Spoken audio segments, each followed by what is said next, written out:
અને વિધાનસભા ગૃહમાં ઉઠ્યો વિમાન ખરીદીનો પ્રશ્ન। ગીર સોમનાથના ધારાસભ્ય વિમલ ચુડાસમાએ સવાલ ઉઠાવ્યા છે।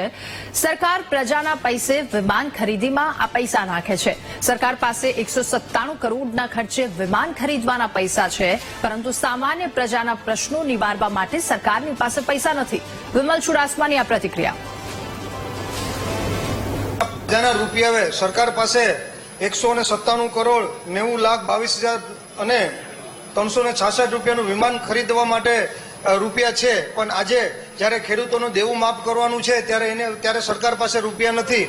જ્યારે મારા વિસ્તારના સમગ્ર ગુજરાત, મારે સોમનાથ વિધાનસભા અને સમગ્ર ગુજરાતમાં જ્યારે માછીમારોને સબસિડી દેવાની વાત આવે ત્યારે સરકાર પાસે રૂપિયા નથી। આજે યુવાનો પાસે રોજગારી નથી, તો યુવાનોને રોજગારી દેવાને આવે ત્યારે સરકાર પાસે ખર્ચો કરવા માટે રૂપિયા નથી।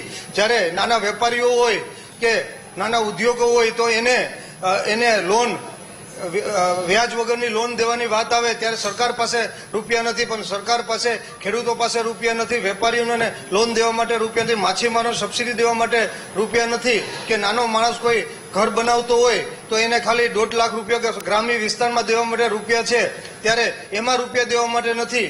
યુવાનોને રોજગારી દેવા માટે રૂપિયા નથી। જ્યારે યુવાનોને કંઈ પણ કામ ધંધો કરવો હોય તો બિના વ્યાજે લોન દેવા માટે રૂપિયા નથી। અને આ સરકાર પાસે જે રૂપિયા વિમાન ખરીદવા માટે છે, અને આ રૂપિયા જે છે એ પ્રજાના ટેક્સના રૂપિયા છે, એનાથી એમને પોતાને ફરવા માટે અને આના માટે વિમાન ખરીદવા માટે રૂપિયા છે।